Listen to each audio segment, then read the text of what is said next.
جو تکلیف ہے نا موت کی، بعض لوگوں کو شاید یہ اندازہ نہیں ہے کہ فلاں اچانک دنیا سے چلا گیا، ابھی تو بیٹھا تھا آنکھیں بند ہو گئیں.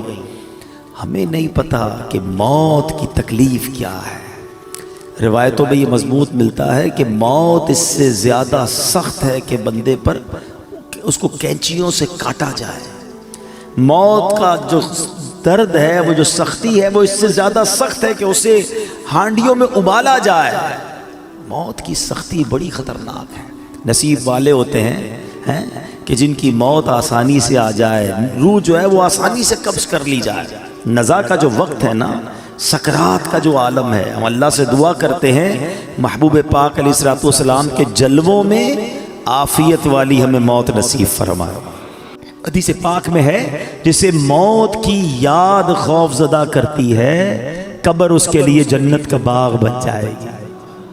ہاں، اکیلے میں بھی یاد کر کے آنسو بہایا کرو، موت کو یاد کیا کرو، کیونکہ یہ جو خوف ہے نا، یہ قبر کے عذاب سے بچا لے گا، یہ قبر کے خوف سے بچا لے گا. جو ادھر بے خوف ہے، کہیں ایسا نہ ہو قبر میں خوف زدہ ہو جائے، قبر میں عذاب میں گرفتار ہو جائے. بارگاہ رسالت میں عرض کی گئی، یا رسول اللہ صلی اللہ علیہ وسلم، کیا کسی کو شہداء کے ساتھ بھی اٹھایا جائے گا؟ کیسا سوال ہے، شہید کا کیا مرتبہ ہے؟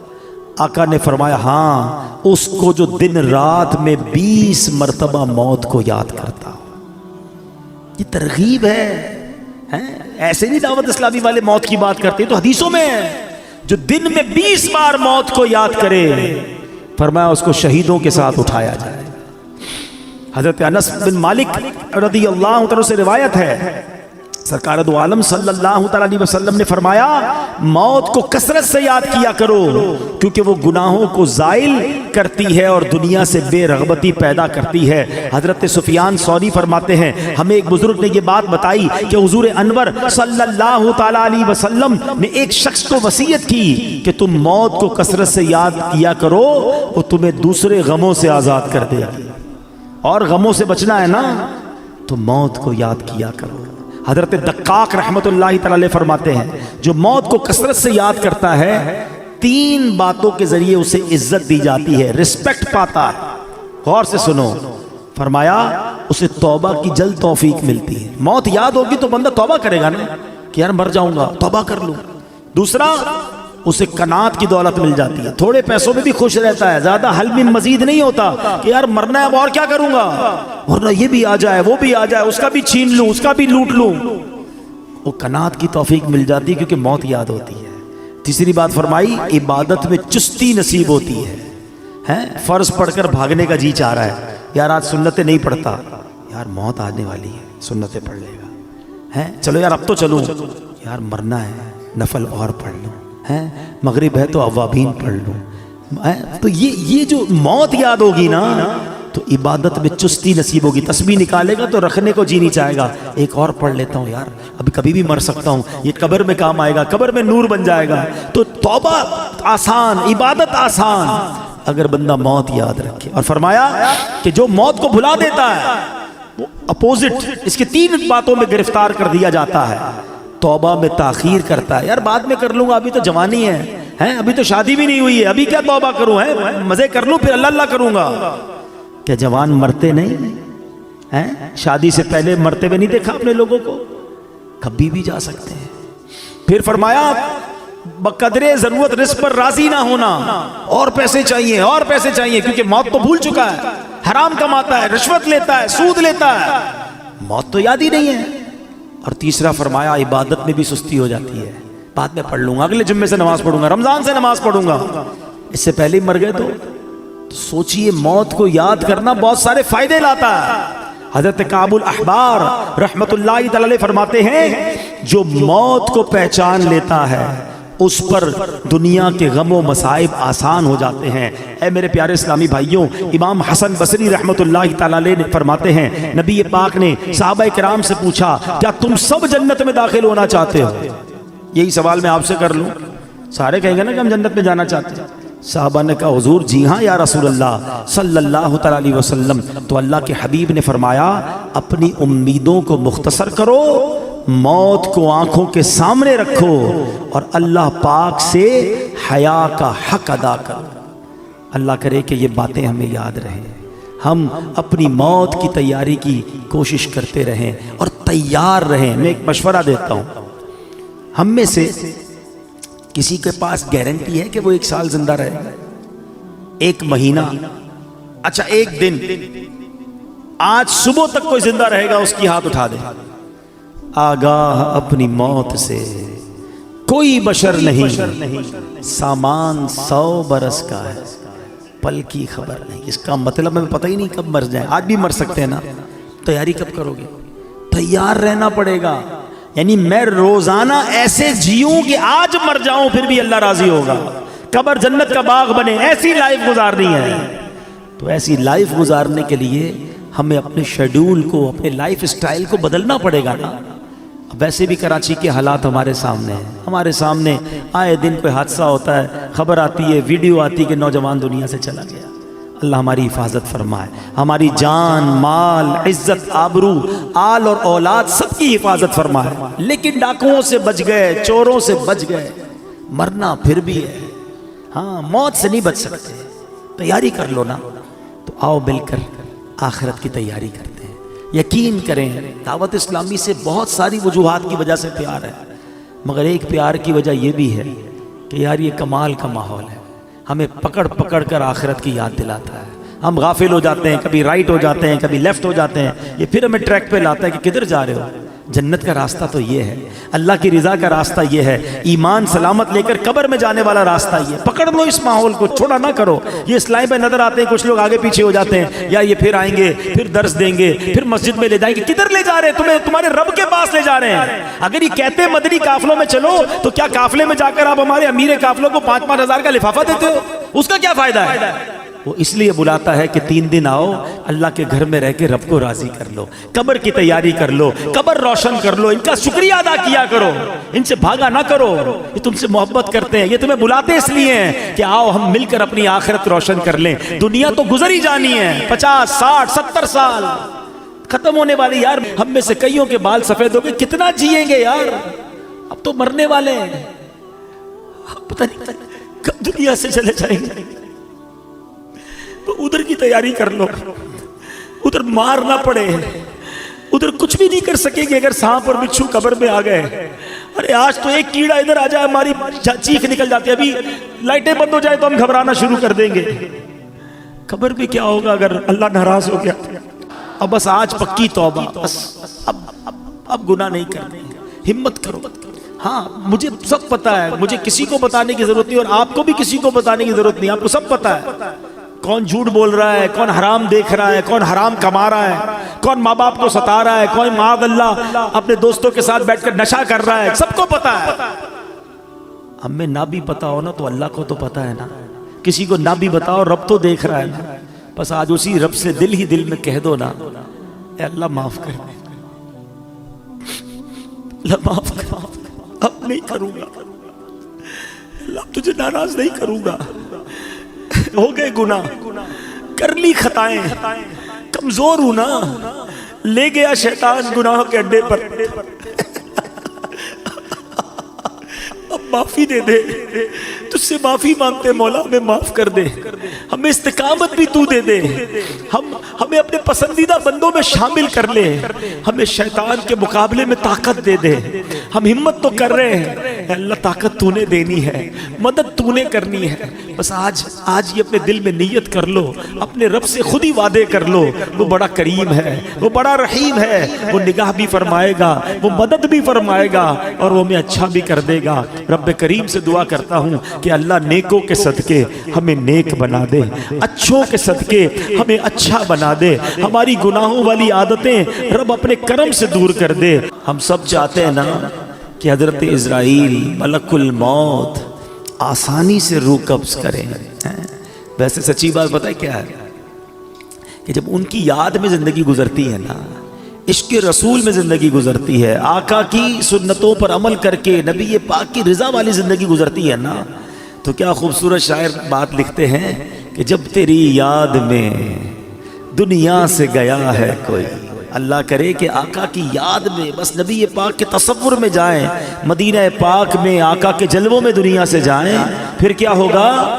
جب تیری یاد میں دنیا سے گیا ہے کوئی، جان لینے کو دلہن بن کے قضا آئی ہے۔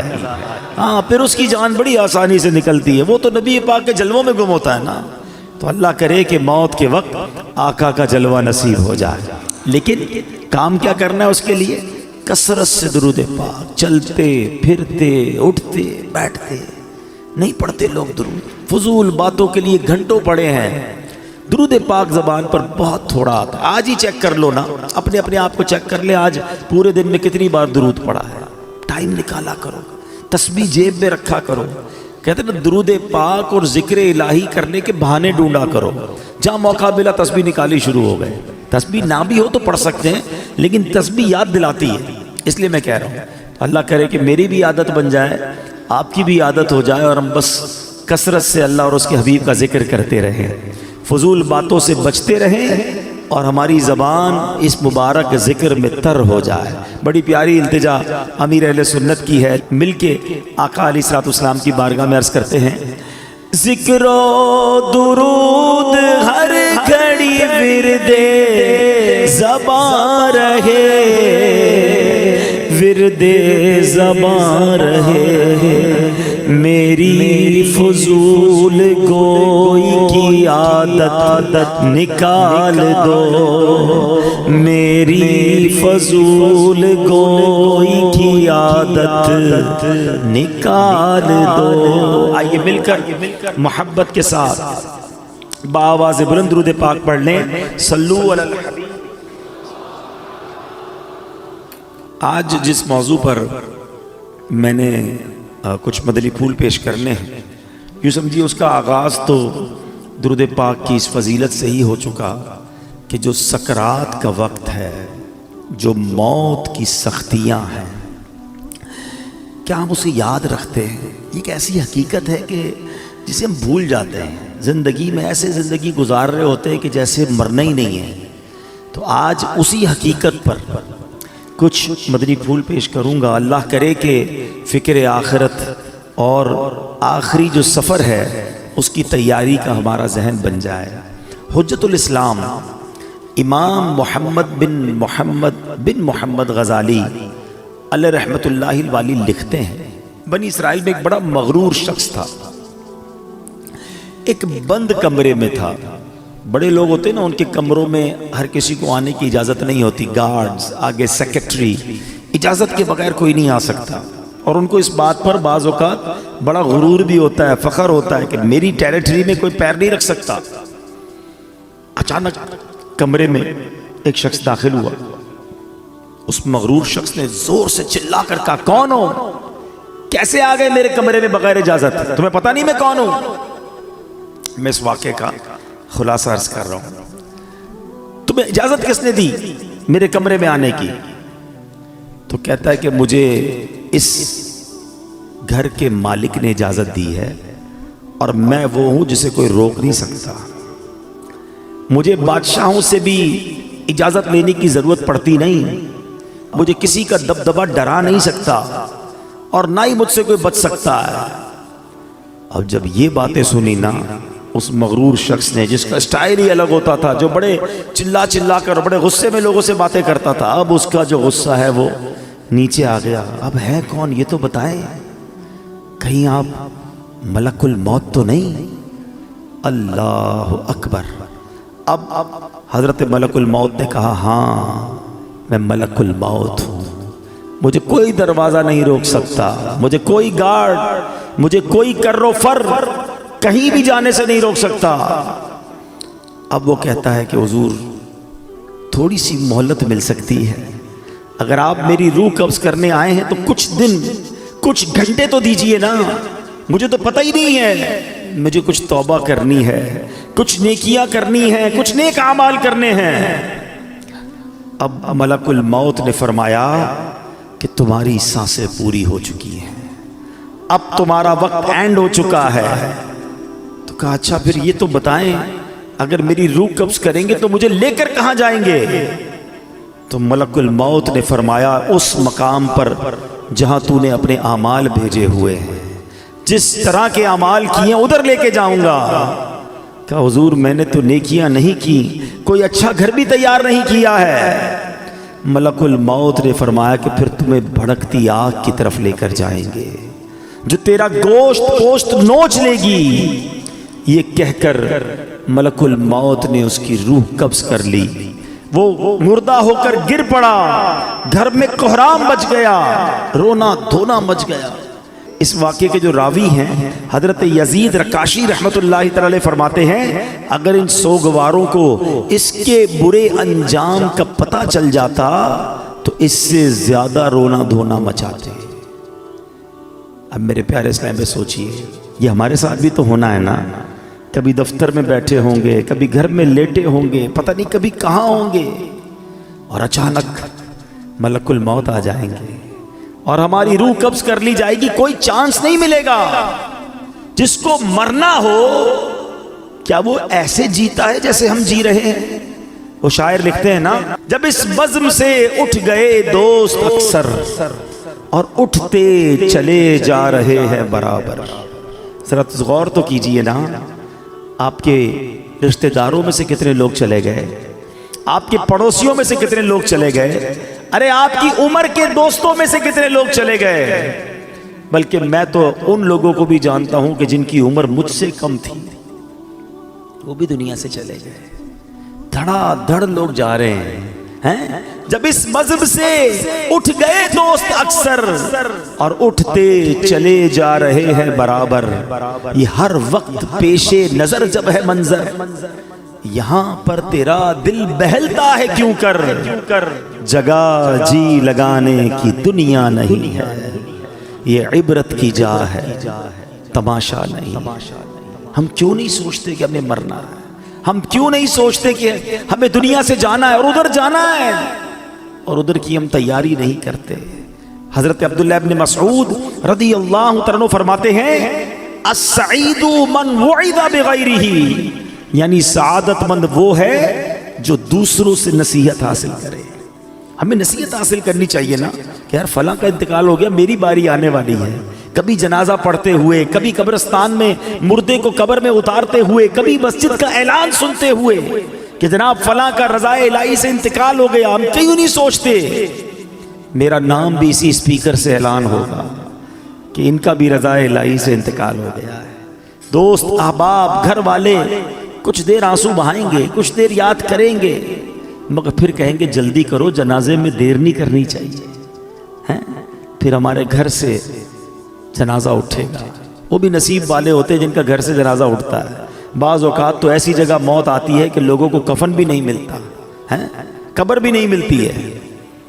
اللہ سے دعا کرتے ہیں کہ اللہ عافیت والی موت عطا فرما، کٹنے والی، پھٹنے والی، جلنے والی، ڈوبنے والی موت سے محفوظ فرما، عافیت والی ہو، کلمے والی ہو۔ اللہ کریم ہے نا، میرے رب سے تو مانگ سکتے ہیں نا، ہم اللہ سے مانگتے ہیں کہ مولا ہمیں زندگی بھی شان والی عطا فرما، موت بھی شان والی عطا فرما، ایمان والی عطا فرما، کلمے والی عطا فرما، عبرت والی موت نہ دینا مالک کہ مرنے کے بعد لوگ کہیں کہ دیکھو باتیں تو بڑی بڑی کرتا تھا، اس کی موت کیسی ہوئی ہے۔ اللہ ایسی موت سے ہم سب کو محفوظ فرمائے، برے خاتمے سے بچائے۔ خدایا برے خاتمے سے بچانا، خدا یا برے خاتمے سے بچانا، پڑھوں کلمہ جب نکلے دم یا الہی، پڑھوں کلمہ جب نکلے دم یا الہی۔ آج کل تو لوگ قبرستان میں جا کے ہنسی مذاق کر رہے ہوتے ہیں، قبرستان میں جا کر موبائل فون پہ کاروبار چل رہا ہوتا ہے، ادھر میت دفنائی جا رہی ہے، ادھر آپس میں دوست کل کی پلاننگ کر رہے ہوتے ہیں۔ قبرستان عبرت کی جگہ ہے، قبرستان میں ہنسنے والوں کا کیا حال ہوتا ہے، آؤ میں آپ کو ایک واقعہ سناتا ہوں۔ خواجہ خواجگان خواجہ غریب نواز، خواجہ معین الدین چشتی اجمیری، خواجہ غریب نواز نے ایک واقعہ سنایا کہ ایک مرتبہ میں اور شیخ اوحد کرمانی رحمت اللہ تعالی علیہ سفر پر تھے. ہماری ملاقات ایک بوڑھے میاں سے ہوئی. وہ بزرگ تھے اور یاد الہی میں انتہائی مشغول تھے. کہتے میں نے ایسا بندہ یاد الہی میں مشغول پہلے نہیں دیکھا تھا. میں نے ان سے سلام کیا, ہاتھ ملایا تو معلوم ہوا کہ ان کے ہاتھ پر تو گوشت ہی نہیں ہے, اتنا کمزور, اتنے دبلے پتلے تھے. تو خواجہ صاحب کہتے ہیں کہ میرے دل میں خیال آیا کہ یہ اتنے کمزور کیوں ہیں. اس سے پہلے کہ میں سوال کرتا وہ روشن ضمیر تھے, میرا سوال جان لیا. کہتے ہیں کہ میں ایک دن اپنے دوست کے ساتھ قبرستان گیا. تھوڑی دیر ہم قبر کے پاس بیٹھ گئے, آپس میں باتیں ہونے لگی جیسے دوستوں میں باتیں ہوتی ہیں. کہتے ہیں اتفاقاً ایسی بات ہوئی کہ مجھ سے کہا لگ گیا, زور سے ہنس پڑا. اسی وقت قبر سے آواز آئی, اے غافل, جس کو ایسا مقام درپیش ہو اسے ہنسی سے کیا کام. کہتے ہیں جو ہی میں نے وہ آواز سنی میں اٹھ کھڑا ہوا. جو دوست میرے ساتھ تھا میں نے اسے الوداع کہا, مسجد میں آ گیا, بیٹھ گیا. مجھ پر ہیبت طاری ہو گئی, قبر سے آواز آئی تھی نا. کہتے ہیں میں قبرستان میں ہنسا, مجھ پر ایسی غفلت آ گئی کہ میں قبر کے پاس جا کر ہنسنے لگا. کہتے ہیں مجھے اتنی شرمندگی محسوس ہوئی. وہ دن ہے اور آج کا دن ہے, 40 سال ہو گئے میں نے شرم کے مارے آسمان کی طرف منہ نہیں کیا ہے. اور میں اس بات سے ڈر رہا ہوں کہ قیامت کے روز اللہ کی بارگاہ میں کیسے منہ دکھاؤں گا, کیا منہ لے کر جاؤں گا. ایک صحابی رسول آئے, عرض کرتے ہیں حضور مجھے آخرت اور موت سے محبت نہیں, گھبراہٹ ہوتی ہے, اس کا ذکر کرنے میں مجھے مزہ نہیں آتا, دل نہیں لگتا آخرت کی بات کرنے میں. شاید ہم سارے ایسے ہی ہیں, جب بھی موت اور قبر کی بات کرو گھبراہٹ شروع ہو جاتی ہے. کیا شاندار جواب دیا نبی پاک نے. حدیث پاک کا خلاصہ پیش کر رہا ہوں. فرمایا بندے کا دل ادھر لگتا ہے جدھر اس کا مال ہو. تم اپنا مال آگے بھیج دو, تمہارا دل بھی آخرت میں لگنا شروع ہو جائے گا. میں اس کو ایگزامپل کے ذریعے سمجھاتا ہوں. ہم کراچی میں رہتے ہیں, ٹھیک ہے, ایک بندے نے اپنے پیسے بھجوا دیے لاہور, وہاں دکان لے لی, فیکٹری لگا لی, گھر لگا لیا. اب زیادہ دل کہاں لگے گا؟ لاہور. جب دیکھو لاہور جائے گا, کیوں؟ پیسے ادھر ہیں, انویسٹمنٹ ادھر ہے. لوگوں نے پیسے دبئی میں لگائے ہوئے ہیں, دبئی جاتے رہتے ہیں کیونکہ مال ادھر ہے, دل بھی ادھر ہے, واپس بھی نہیں آتے. کیا شاندار جواب دیا, عقل مندوں کے لیے کمال جواب ہے یہ. اگر آخرت میں دل لگانا ہے نا تو بندہ کہ میرے پیسے ادھر ہیں بھائی, میں نے اپنا مال اللہ کی راہ میں صدقہ کیا ہوا, محل تیار ہے, مسجد بنا دی ہے اللہ کے کرم سے. کیونکہ حدیث پاک کا خلاصہ ہے جو اللہ کے لیے مسجد بناتا ہے اللہ اس کے لیے جنت میں گھر بناتا ہے. خوش نصیب ہے وہ لوگ جو مسجد بناتے ہیں یا مسجد میں حصہ ملاتے ہیں. کچھ نہ کچھ پیسے آگے بھجوایا کرو, یہ اگلا اکاؤنٹ ہے ہمارا, جاتے کہیں نہیں ہیں, ادھر سے نکل کر اس اکاؤنٹ میں جا رہے ہیں جدھر زیادہ گزارنی ہے زندگی. تو آقا نے کیا خوب بات فرمائی کہ اگر آخرت میں دل لگانا ہے نا تو اپنا مال ادھر بھیج دے, کیونکہ بندے کا دل مال کے ساتھ ہوتا ہے. جب مال ادھر ہوگا تیرا دل بھی ادھر ہی لگ جائے گا. تو یہ موت کی تیاری کا ایک طریقہ ہے. اچھے اعمال کرے اور آگے اپنے اعمال بھیجے, نیکیاں بھیجے, تو انشاءاللہ اس کی تیاری اچھی ہو جائے گی. اللہ کریم قرآن مجید فرقان حمید میں فرماتا ہے وَاتَّقُوا يَوْمًا تُرْجَعُونَ فِيهِ إِلَى اللَّهِ, اور ڈرو اس دن سے جس میں اللہ کی طرف پھرو گے. ایک قول کے مطابق اس آیت کریمہ کا معنی یہ ہے, اے ایمان والو ڈرو اس دن سے جب تم اس دنیا کو چھوڑ کر سفر آخرت پر روانہ ہو جاؤ گے. اے میرے پیارے اسلامی بھائیوں, اللہ کریم قرآن مجید میں فرماتا ہے وَلَا تَنْسَ نَصِيبَكَ مِنَ الدُّنْيَا, اور دنیا میں اپنا حصہ نہ بھول. اب کون سا حصہ ہے ہمارا دنیا میں؟ سنے اس آیت کی تفسیر میں علماء نے فرمایا اس سے مراد کفن ہے. یعنی دنیا میں ہمارا حصہ کتنا ہے؟ بس کفن لے کر جانا ہے اور کچھ لے کر نہیں جانا ہے. اور اتنی تیاری ہے دنیا سجانے کی, چھوٹا گھر بڑا ہو جائے, بڑا گھر اور بڑا ہو جائے, چھوٹا کاروبار بڑا ہو جائے. میں نہیں کہتا کاروبار بڑا نہ کریں, میں نہیں کہتا گھر بڑا نہ بنائیں, مگر اس گھر میں, اس کاروبار میں, اس دنیا میں اتنے غرق تو نہ ہو جائے نا کہ پہلے تو حلال اور حرام کی تمیز اٹھ جائے اور پھر مرنے کا ہی خیال نہ رہے. خدا را دیکھو ایک بات یاد رکھیں, ہمارے ساتھ ایسا نہیں ہے کہ ہمیں کوئی ٹائم الگ الگ دیا گیا ہے کہ بھائی یہ ٹائم دنیا کے لیے تیاری کر لو اور یہ والے ٹائم آخرت کی تیاری کر لینا, پھر تو ٹھیک ہے.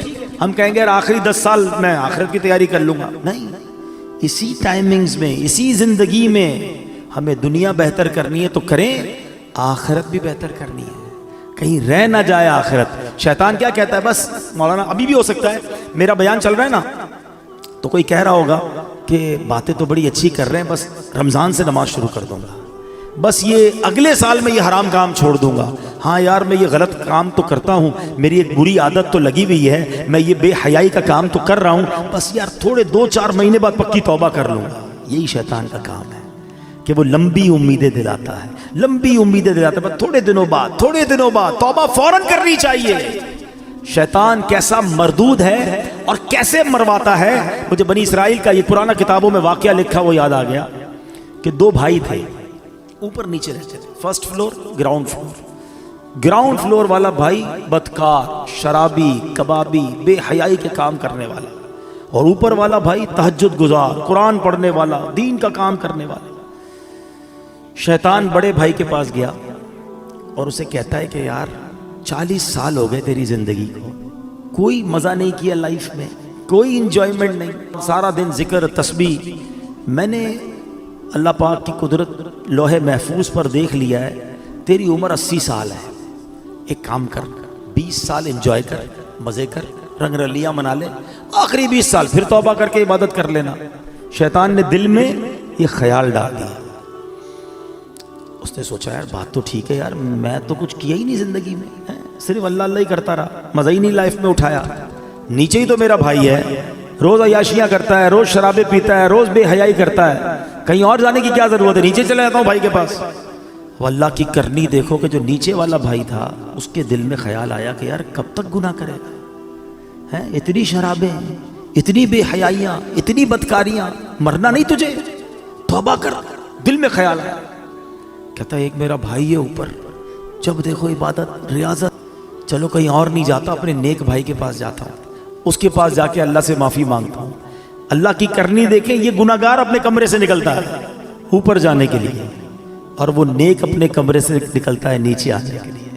جب وہ سیڑھی پہ آتا ہے نا اوپر والا، اس کا پیر پھسلتا ہے، لڑکتا ہوا نیچے والے بھائی پہ گرتا ہے، دونوں بھائی نیچے گرتے ہیں، دونوں کا انتقال ہو جاتا ہے۔ اب پتہ ہے فیصلہ کیا ہوتا ہے؟ اوپر والا گناہ کے لیے چل پڑا تھا، نافرمانی کے لیے چل پڑا تھا، فرمایا اس کی نیکیاں برباد کر دی جاتی ہیں، اور یہ گناہگار توبہ کے لیے چل پڑا تھا، اللہ سے دوستی کرنے چل پڑا تھا، شرمندگی تھی دل میں، فرمایا یہ چلنا جو ہے اس کا اللہ کی بارگاہ میں ایسا قبول ہوا، اس کے سارے گناہ معاف کر دیے جاتے ہیں۔ ہائے ہائے ہائے، یہ ہے میرے رب کی رحمت۔ ہم کتنے ہی گناہگار کیوں نہ ہو، چل تو پڑو یار، توبہ کے راستے پہ چل پڑو نا، اسے راضی کرنے کے راستے پہ چل پڑو یار۔ کب تک سوچتے رہیں گے، کب تک نمازیں قضا کرتے رہیں گے، کب تک جھوٹ بولتے رہیں گے، کب تک حرام کماتے رہو گے، کب تک ماں باپ کو ستاتے رہو گے، کب تک جوا کھیلتے رہیں گے، کب تک شراب اور بے حیائی کے کام کرتے رہو گے۔ اے میرے اسلامی بھائیو، بڑا قریب ہے، یقین کرو بڑا قریب ہے، ہم واقعی گناہگار ہیں۔ کبھی کبھی جب اپنے گناہوں پہ نظر جاتی ہے نا تو بڑا شرم آتی ہے کہ بنے گا کیا، اتنی بے حیائیاں اور ایسی بے غیرتی ہے کہ دنیا دیکھے تو گناہ نہیں کرتے ہیں، مگر رب دیکھ رہا ہوتا ہے، اکیلے میں ہم گناہ کر جاتے ہیں۔ یہ خیال کیوں نہیں آتا کہ اللہ دیکھ رہا ہے؟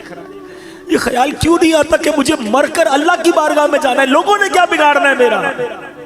یہی بات تو اعلیٰ حضرت نے سمجھائی ہے نا کہ جس نے سزا دینی ہے اس کے گناہ کرتے ہوئے شرم نہیں آتی، لوگ دیکھتے اس کی شرم آتی ہے۔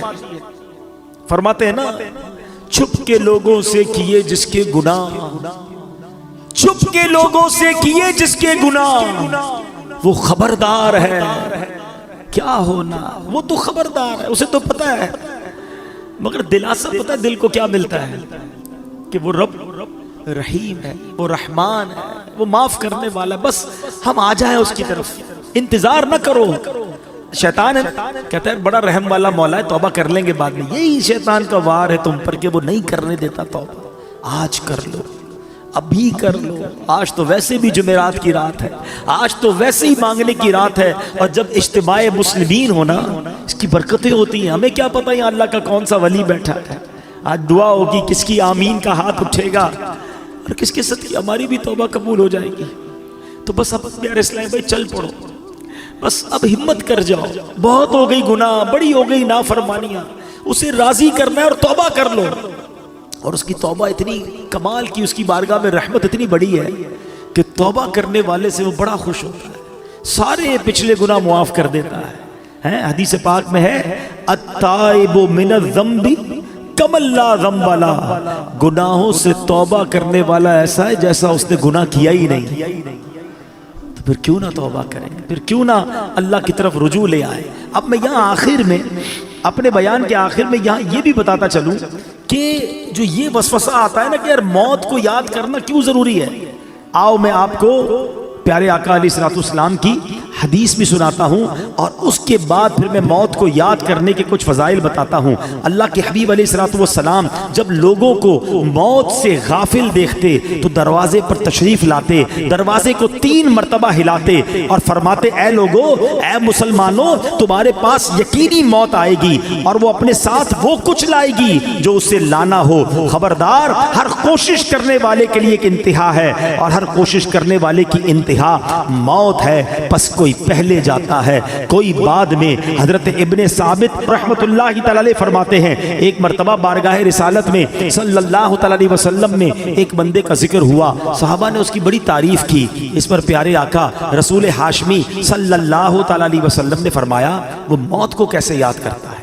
ایک بندے کی تعریف کی گئی, آپ نے اگین کوسچن کیا یہ تو بتاؤ وہ موت کو کیسے یاد کرتا ہے. عرض کی گئی حضور اسے کبھی موت کا ذکر کرتے ہوئے سنا نہیں گیا. تو آقا علیہ الصلوۃ والسلام نے فرمایا پھر وہ ایسا نہیں ہے جیسا تم کہہ رہے ہو.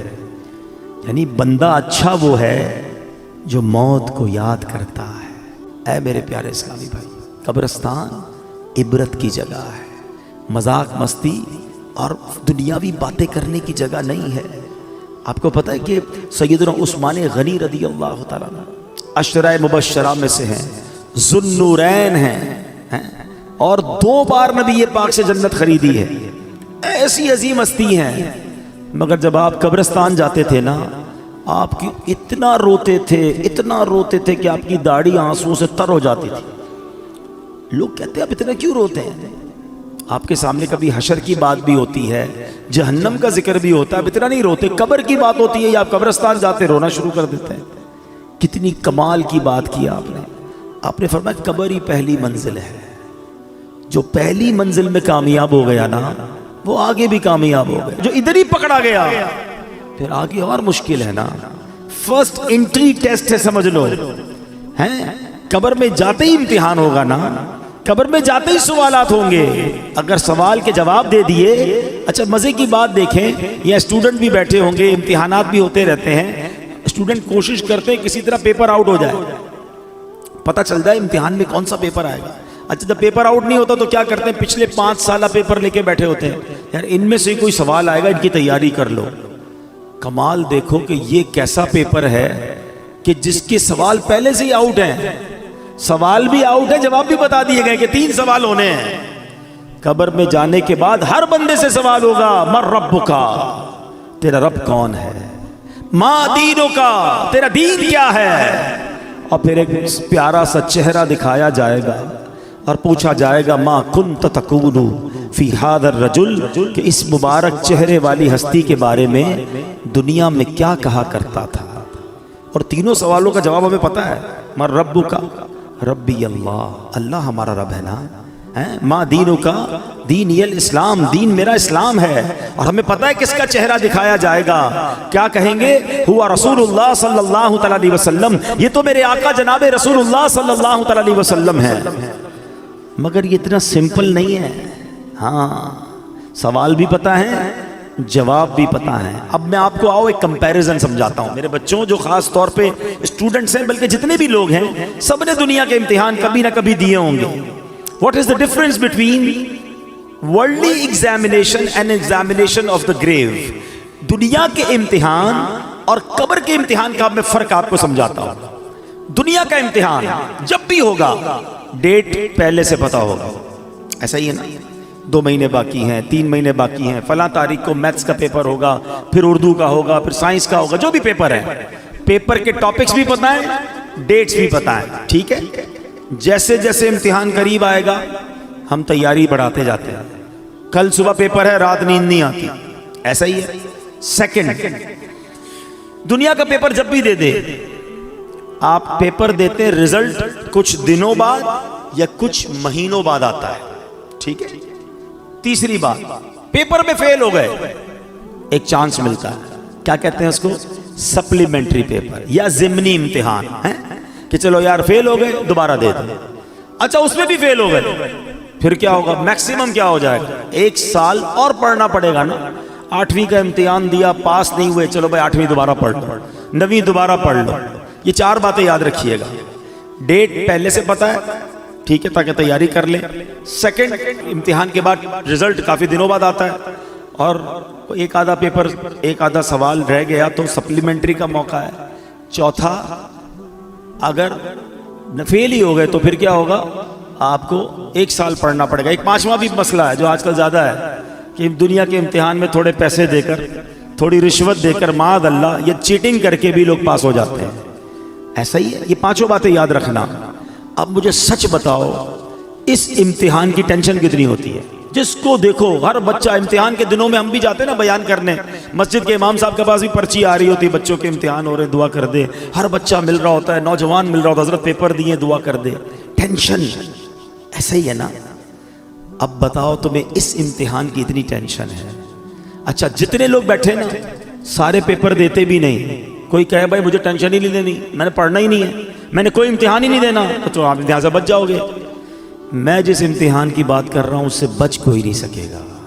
اسکول گیا یا نہیں گیا, کالج گیا یا نہیں گیا, مدرسے گیا یا نہیں گیا, اسے یہ امتحان دینا ہی پڑے گا, کمپلسری ہے. دوسری بات, ڈیٹ تو پتہ ہی نہیں ہے, ہو سکتا ہے 10 سال بعد ہونا ہو, اور ہو سکتا ہے آج رات ہی ہونا ہو. یہ بھی تو ہو سکتا ہے نا کہ میں اور آپ میں سے کوئی ایسا بھی یہاں بیٹھا ہو جس نے گھر نہیں جانا اٹھ کر, ہو سکتا ہے یہی موت آ جائے اور آج رات اس کی قبر میں گزرے اور آج رات ہی امتحان دینا پڑے.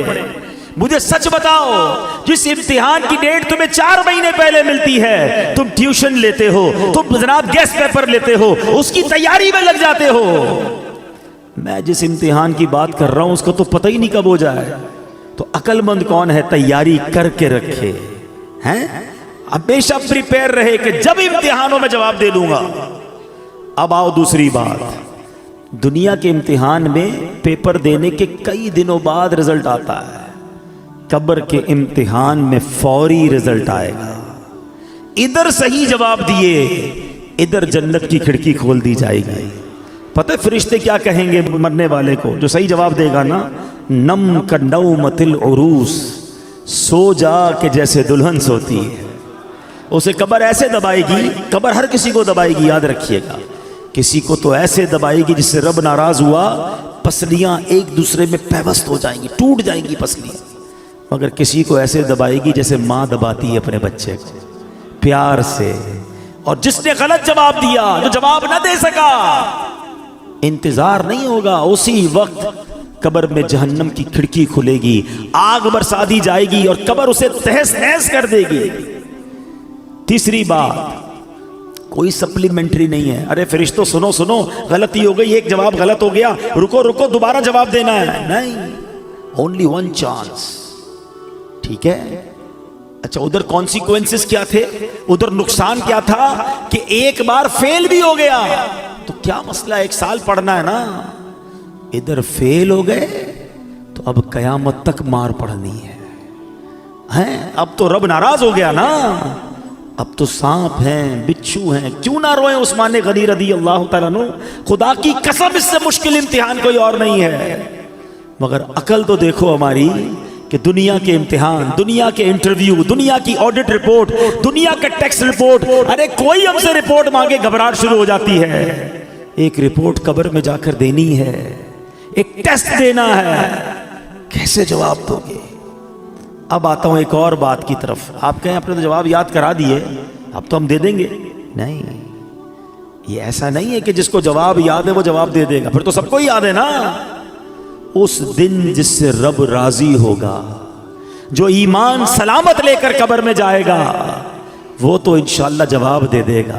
اور عاشق رسول تو سبحان اللہ, عاشق رسول تو موت کا انتظار کرتا ہے. اس کو پتا ہے کہ آقا کا قبر میں دیدار ہونا ہے. اعلیٰ حضرت فرماتے ہیں نا, جان دے دو وعدہ دیدار پر. ارے جان دو گے تو دیدار ہوگا نا. جان دے دو وعدہ دیدار پر, نقد اپنا دام ہو ہی جائے گا. ہاں عاشق رسول کو گھبراہٹ نہیں ہوتی، گھبراہٹ اسے ہو جس کی قبر میں کیڑے پڑنے ہیں، نمازیں پڑھی ہیں، سنتوں پر عمل کیا ہے، درود پاک پڑھا ہے، حرام روزی سے بچا ہے، حرام دیکھنے سے بچتا ہے، قرآن پاک کی تلاوت کرتا ہے، اللہ کی رضا والے کام کرتا ہے، ماں باپ کا ادب کرتا ہے، انشاءاللہ اس کی قبر تو نور نلا نور ہونی ہے، اس کو تو دنیا سے زیادہ راحت قبر میں ملے گی، جنت کی کھڑکی کھل جائے گی، جنت کی نعمتیں نصیب ہو جائیں گی۔ عاشق رسول کی تو کہتے ہیں نا، اس کی ترجمانی شاعر کرتے ہیں کہ وہ تو جب آقا قبر میں آئیں گے نا تو جب پوچھیں گے فرشتے کہ یہ کون ہے تو کیا کہیں گے؟ میرا دین و ایمان فرشتے جو پوچھیں تمہاری جانب اشارہ کروں میں تمہاری جانب اشارہ کروں۔ ہم تو آقا کا انتظار، جو عاشق رسول ہے نا وہ تو فرشتوں سے کہے گا، فرشتوں سے کہے گا ایسی جلدی بھی نہ کرو، میں تو آقا کے دیدار تو کرنے دو، ایسی جلدی بھی کیا، آج کی رات ہے، قبر میں سرکار تشریف لائیں تو میں قدموں میں گروں، گر فرشتے بھی اٹھائیں تو میں ان سے یوں کہوں کہ اب تو پائے ناز سے میں اے فرشتوں کی اٹھوں، مر کے پہنچا ہوں یہاں اس دل ربا کے واسطے۔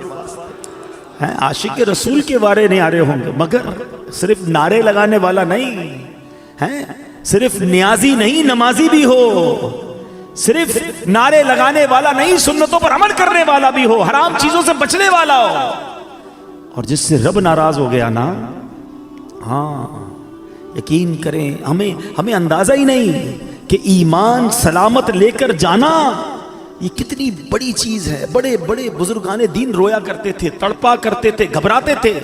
شیخ احمد سیوستانی رحمت اللہ تعالی علیہ موت اور قبر و آخرت سے متعلق بہت فکر مند رہتے تھے، جب بھی ان کے سامنے موت کا ذکر ہوتا، قبر کی بات ہوتی، گھبرا جاتے، ہیبت طاری ہو جاتی، بدن کانپنے لگتا، اتنا روتے کہ ان کو دیکھ کر لوگ رونے لگ جاتے، اور پھر فرماتے اے عزیزوں جسے موت آنی ہے، جس کے پیچھے ملک الموت ہیں، جس نے قیامت جیسا ہولناک دن دیکھنا ہے، اس سے نیند اور ہنسی سے کیا واسطہ، ایسا آدمی فضولیات میں کیسے مشغول ہو سکتا ہے؟ پھر فرماتے اے عزیزوں قبروں میں لیٹے ہوئے مردے چونٹیوں اور سانپوں کی گرفت میں ہیں، مٹی کے قید خانے میں بند ہیں، اگر تمہیں ان کا حال معلوم ہو جائے تو کھڑے کھڑے نمک کی طرح پگھل جاؤ۔ اے عزیزوں جا کر موت کی تیاری میں لگ جاؤ، وہ دن ہم سب کو پیش آنے والا ہے، شاید ہم اپنا ایمان سلامت لے کر جانے میں کامیاب ہو جائیں۔ اب حضور خواجہ غریب نواز نے یہ واقعہ سنایا اور خود خواجہ غریب نواز رونے لگے، فرمایا اس ذات کی قسم جس کے قبضے میں میری جان ہے، اس دن سے لے کر آج تک مجھ پر موت اور قبر کی ہیبت طاری ہے، اور میں اندر ہی اندر گھلتا جا رہا۔ یہ کون کہہ رہا ہے؟ خواجہ خواجہ، وہ ہستی جن کے ہاتھوں پر 90 لاکھ غیر مسلم مسلمان ہوئے ہیں، وہ کہتے ہیں میں اندر گھل رہا ہوں موت کی فکر سے، قبر کی فکر سے۔ ہم نے دین کا کوئی کام کیا نہیں، ہم نے گناہوں کے انبار لگائے ہوئے ہیں، مگر ہماری ہنسی ختم نہیں ہوتی ہے، ہماری غفلتیں ختم نہیں ہوتی۔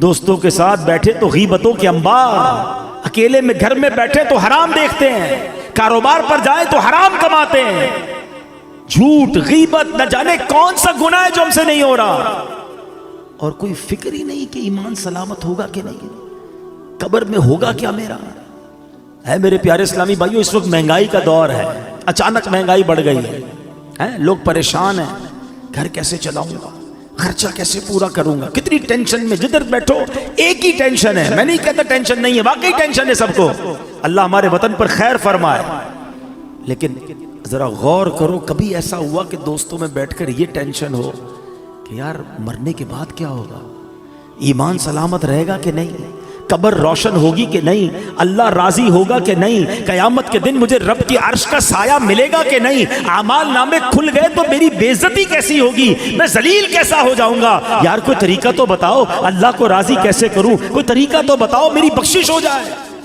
Nobody talk about it، کوئی بات ہی نہیں کرتا کسی کو لگتا ہے فکر ہی نہیں ہے.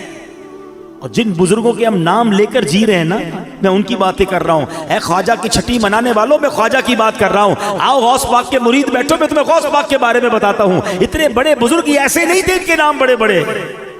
شیخ عبد القادر جیلانی, آپ فرماتے لوگ کہہ رہے ہیں آج عید کا دن ہے, عید کا دن ہے. عبد القادر کے لیے عید کا دن وہ ہوگا جب اپنا ایمان سلامت لے کر قبر میں جائے گا. شیخ عبد القادر جیلانی وہ کہہ رہے ہیں, ہاں وہ کہہ رہے ہیں. یہ حقیقت کو جان گئے تھے, یہ خوف خدا والے تھے. خدا را میرے پیارے اسلامی بھائی, میں آپ کو صحیح بتا رہا ہوں. آپ اگر مہنگائی کے ٹینشن سے, روزگار کے ٹینشن سے, دنیا کی پرابلم سے نکلنا چاہتے ہیں نا, میں آپ کو ایک طریقہ بتاتا ہوں. آپ اپنے اللہ کو راضی کر لیں. ہاں, رحمان الدنیا والآخرہ ہے. لوگ کہتے ہیں کبھی کبھی یار آخرت کے ساتھ ساتھ دنیا بھی ہونی چاہیے. او بھائی یہ فارمولہ ہی غلط ہے. میرا رب آخرت کا بھی مالک ہے, دنیا کا بھی مالک ہے. میں اسے راضی کر لوں, وہ میری دنیا بھی اچھی کر دے گا, میری آخرت بھی اچھی کر دے گا.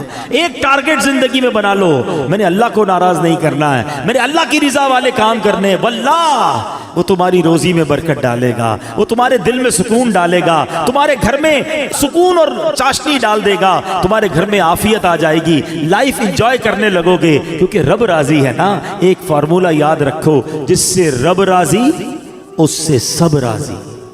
ہم رب کو راضی کے نہیں کرتے, ہم سب کو راضی کرتے ہیں. ہمیں رب کو راضی کرنا ہے, اس کی نافرمانی والے کام نہیں کرنے.